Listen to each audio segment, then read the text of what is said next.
So hi everybody. We're studying flight flight history today. So I'm gonna teach you about the Coriolis force. The Coriolis force's direction. So it's the force produced by the Earth's rotation called the Coriolis force. Imagine rolling a ball from the North Pole to the equator. As the ball rolls at a constant speed, the counterclockwise rotation of the Earth will cause the ball to curve to the right. Every point on the planet is moving to the left. So the Coriolis effect curves to the right. So the Coriolis force affects the atmosphere too. Air is not traveling in a straight line. It's deflected to the right in the northern hemisphere.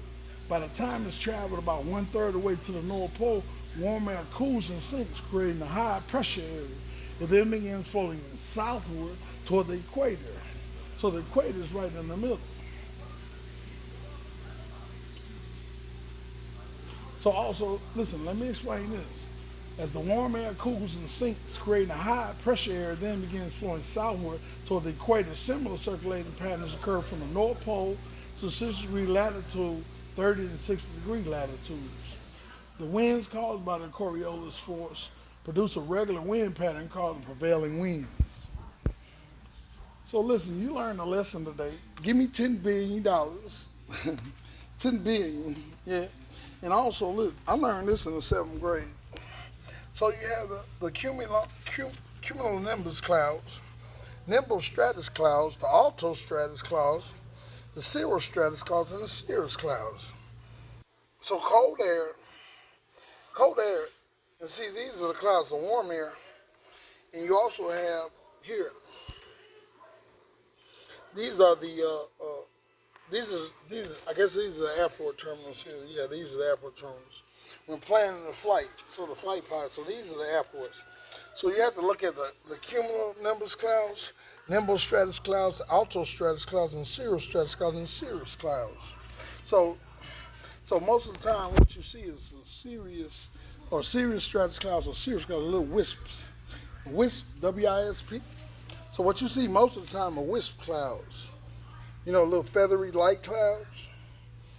In the front symbols, warm front, cold front, stationary front, and occluded front. When pilots plan their flight, they have to study weather maps to tell them where the fronts are and how they're moving. The symbols represent the different types of fronts. So warm front is red, cold front is blue, stationary front, which is cold and warm mix, is red and blue, and occluded front. So that's how you study fronts. So there's a lot of fronts. So let me explain this to you.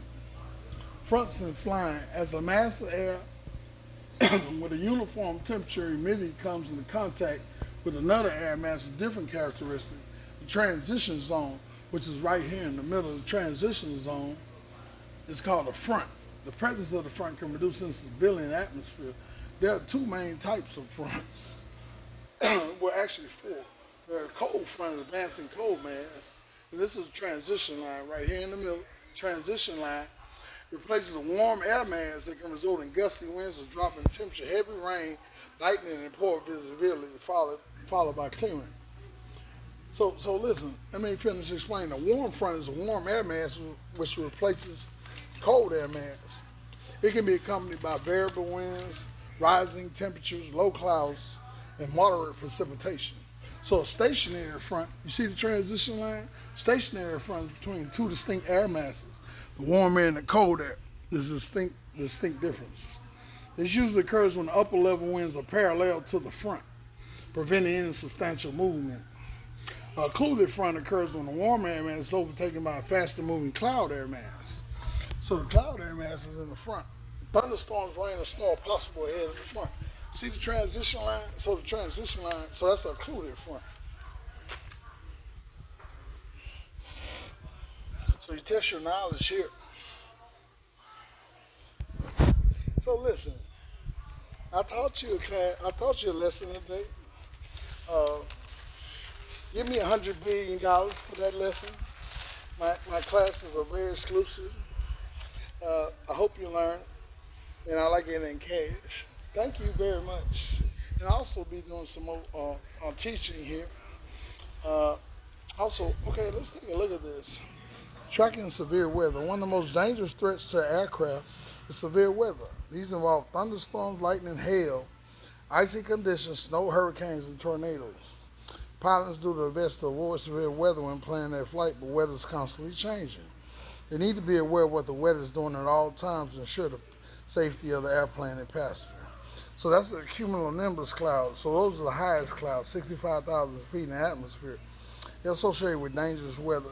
So when you see these clouds, these right here, these are normally dangerous clouds. You see these right here, these are the other clouds that I was talking about. And the cirrus clouds and the other wispy clouds are lower than that.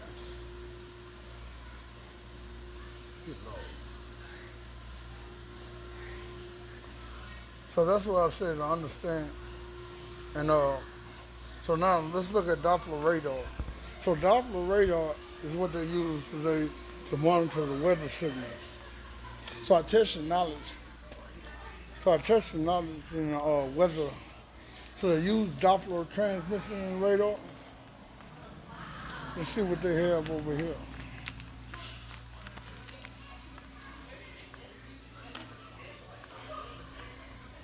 So this is Doppler. This is what they use in Doppler radar. This is Doppler radar. You see the different colors here.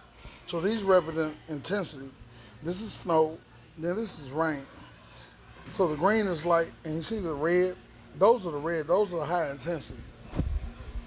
You see, as it's behind the front, it's warmer, and behind it, it's colder. So there's a cold front. That's one of the ones, the fronts and flying that I explained to you that was over there. So let's look at helicopters here. Helicopter pilot moves a control called a collective. Change the angle of the rotator blades, increasing or decreasing the amount of the lift they provide. This accounts for the pilot's up and down movement, which is this one right here. These are the controls right here. So right here, get lost. So you got a lot of distractions, but I continue to teach you. So what you have here is, this is a helmet. So on this helmet, you can see I don't know if this one is equipped with, but you have this one as well. You can have a radar right here next side. They can see with the a screen cover right here on here. The rotator blades are pitched lower in front to the rotator assembly. And then behind it, the rotator blades are pitched lower. The angle of attack is increased, causing lift. The swash blades tilt forward. The unbalanced lift causes the helicopter to move forward. The cyclic lever is nudged forward. So when you push it forward, it causes the helicopter to tilt forward, which increases the speed and makes it go forward. To go left, right, or forward, the pilot moves the cyclic much like the control stick on an airplane. Cyclic changes the angle that individual planes meet the air as they rotate a particular point in a circular path. This changes the amount of lift generated at that point, causing the helicopter to move in a particular direction. So if I lift it up, forward, it'll go forward. If I'm going to go left or right, it'll go left or right. To turn the whole body, or yaw, which is turning the helicopter in a different direction, the pilot moves foot pedals, which is down here, in a different direction. The pilot moves the foot pedals to change the angle. The rotator works to the main rotor except it creates lift in the horizontal direction. By adding and reducing the amount of lift on the tail rotor blades created, which is in the back, the pilot can yaw the helicopter left or right. So modern helicopters, like modern airplanes, have digital instruments and navigation aids to assist the pilot. So inside this head right here, there are helmets. They have the screen right here, the LCD screen. You can see inside. I don't know if this one's equipped, but it runs from here to here. And it has electronics in here. You can see the whole, depending upon the terrain. If he can't see, he'll use this inside his helmet to see. Let's talk about some other stuff here.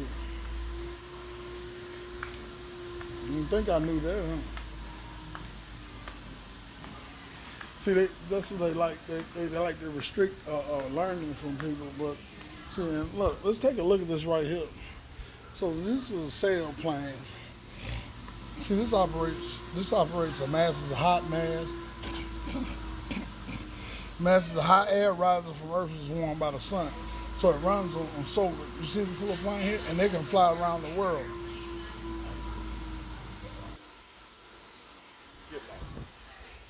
So 1920, gliders were developed for recreational purposes and give rise to popularity as gliding becomes popular here. So look, let's take a look over here. So this is the glider. I'm gonna give y'all a demonstration. So you sit in the glider here. I'll try and give you guys a similar demonstration. Listen, when I was coming in, one of the guys asked me, did I pay to come in, which was insulting. And the city continuously insults the character out here these days because they think people are broke. That's a disrespectful. If I had my dog in here, he probably wouldn't have came up from there. So listen, this is the flight, got it. I got it, control the got it. Slide left to right, to steer forward, and back, and climb and that. So this is how the glider works. I don't think it's working right now, but you have this right here, and you'll go at steer left, you steer left, and forward and back to climb and down. So that'll lift the wings up. You see the blade? It'll go up. I see they have a penguin on there, but you hold the bar and you'll dip it. If you pull it forward and back to climb and down. That's how you use this glider right here. It's kind of fun, but and they usually have a motor. See, there's a motor on back. On some of these, they have a motor on the back, and it'll guide around the whole thing. So the computer engineering that does this. What you see in front is a panoramic. It's a computer screen. This is generated here. So this is how they do modern day training. They use a computer simulated training. You can do atmosphere, a cloudy or rain, depending upon terrain here. And you can guide it on here. You see that? That's how they do training today. Do computer generated graphics and a computer engineering. So that's why I say it's nothing changed too much. It's basically the same. So listen, are y'all liking my instructing so far? It's a clean environment we're in. I see the lady back there. The nice lady I was speaking to, named Tiffany. She's back there cleaning and minding. And I talked to another guy back there cleaning. These guys are so wonderful here. Yeah.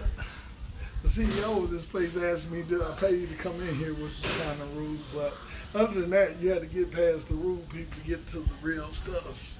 And sometimes that's what happens in life. You have to get past people that are blocking you or interfering with your work out here when you do God's work.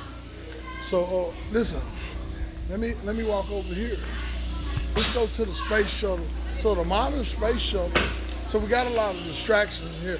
Let's catch up to speed here with Atlantis. So this is where they launch out of Florida at. So they're using subtitles, but you see how the rocket ship space takes off here? Just watch them for a minute here. So what you have here is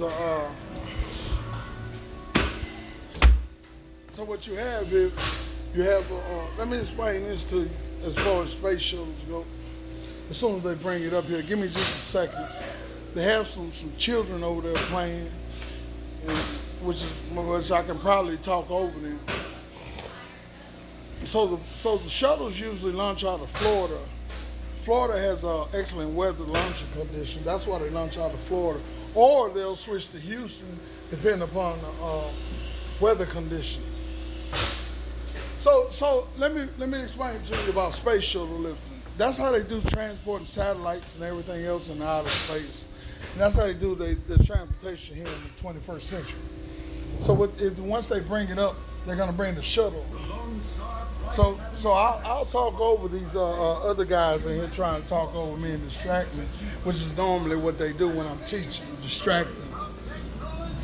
Okay, so they'll show they'll get the space shuttle on here in a minute. But while I'm explaining, they have a space shuttle to transport all the things in outer space. You have a pod in the middle, and you have the two propellers on the side. So they have something that transports all the cargo inside the shuttle. It's on the inside, and they use the trajectory and stuff to transport it. Isn't that lovely? So a lot of times, what we have here is, what we have here is we're instructing him. So a lot of times, those are questions that you ask yourself. How do they transport stuff into space? They're using space shuttle and modern technology. So we'll catch up to speed here.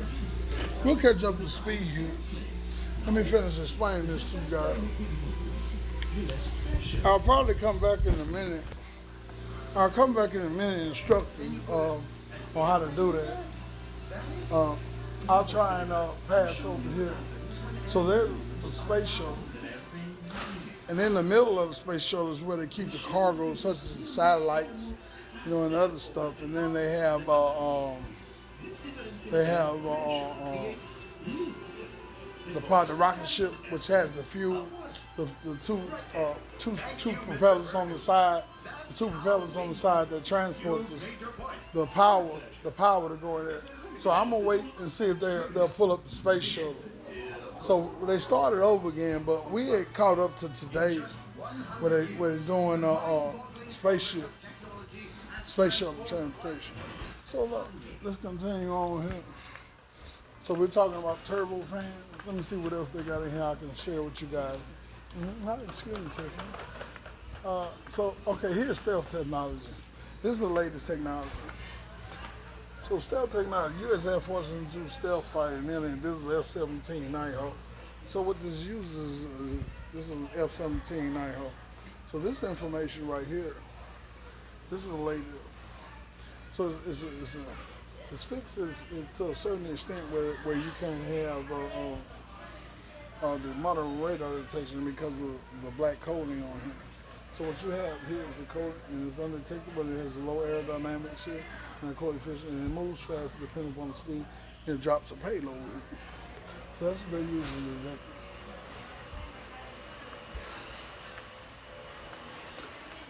What else I want to show you guys? So the turbofan engine is what they use. They got a lot of distractions in here right now. I hope I can talk over this stuff. The turbojet engine, what they basically use for airplanes. So here we go. It's powerful.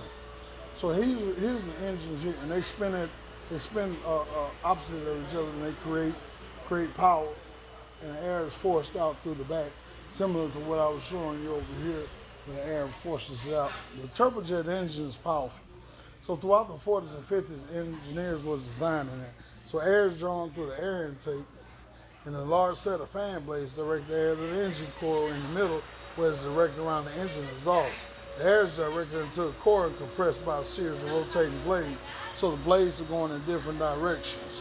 And they create fuel is injected in the compressed air in the combustion chamber and ignited.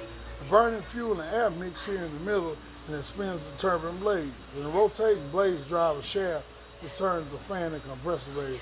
And the cooler is directed to the core, where it creates thrust, and at the same time creates the thrust and it kicks it out. So that's why I learned about that, and I was able to understand. And I explained to y'all how modern airplanes are being used now. So let me get past all these distractions. They're making a lot of noise in here all of a sudden, but I can talk louder than the noise. So what else are we going to look at? We're looking at it's fine. Let's talk about drag. So aerodynamic drag comes in two forms: the parasitic drag and induced drag. Parasitic drag is affected by the velocity of the aircraft and the viscosity or stickiness in the air. Excuse me, boy, you bother me. Scram, kid. There are several types of parasitic drag here. So you have form drag, frictional drag, interference drag, which is what we get sometimes, interference drag.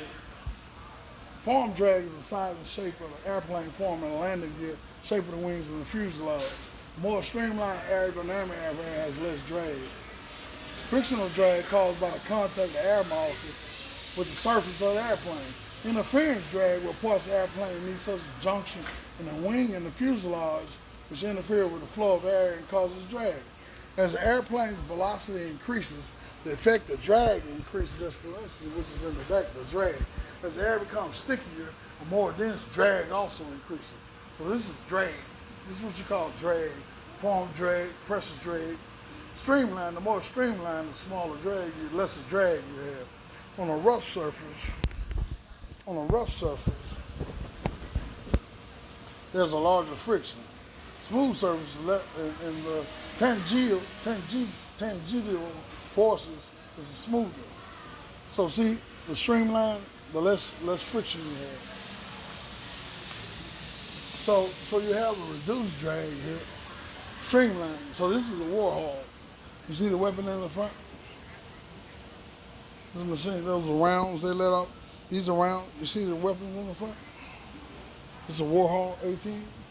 So you have the armor here on the sides and the propeller and the jets in the back here. Okay, so let me continue on here. Jet aircraft uses hot gases exiting the engine, what I was explaining to you with combustion. So combustion, we explain the turbines. So it's hot air, now it's creating the first thrust moving forward through the air. So the more thrust you make, the faster it'll go. The amount of available thrust is determined by the size and power of the engine. So the more powerful the engine, the more thrust can be produced. In combustion engines, used on most propeller aircraft, pistons move back and forth to produce power and turn the propeller. In jet engines, compressed air mixed with fuel is ignited in the combustion chamber, which is what I was explaining. Energy form a hot exhaust gas which pushes the turbine blast the exhaust through the nozzle back to the engine, moving the thrust forward. So let me explain this to you. High angle. So the airflow begins to bubble and break away from the surface when it's going up. So you see the drag, it's less drag. Critical angle attack at sea, the airflow breaks away from upper surface 18 degrees. 15 is a high angle. Stall occurs when you have it, the angle is at 18, there's a stall. Angle of attack is the angle in which the wing meets the ongoing airflow. Small angle of attack creates lift, but it's too steep. See, that's what creates the stall, when it gets too steep. That's the type of stall you have.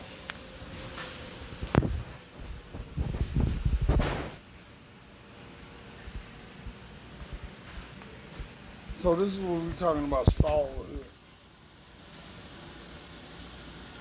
So this is this is the airflow right here. And there's a low angle attack, relative wind, negative air pressure, and positive air pressure, 8 degrees. High angle attack is relative wind is going up here and a turbulence. So it's 16. You see where it says 16? So it gets 18 and create a stall. So it's a low angle of attack. It's a medium angle, it's excessive angle. Airflow is broken on lift to sustain it. If it goes 18 degrees or so, that's what's a stall, unlike a car engine, aerodynamics. So you're dealing with the aerodynamics and stuff. Somebody gonna put on some rap music? Let's put some rap music on now. Y'all like rap music? I'll come in bumping. I ride all the way from here to Compton. I keep you dazed in a maze. I blow them suckers up with them Verizon and AT&T because they some haters. They won't pay me right, but I'm going to get it 9 hours later like that candy. Yeah, I'm so dandy. I'll talk shit in the hole the size of the crater. So let's continue on here. Let's see what else we got over here.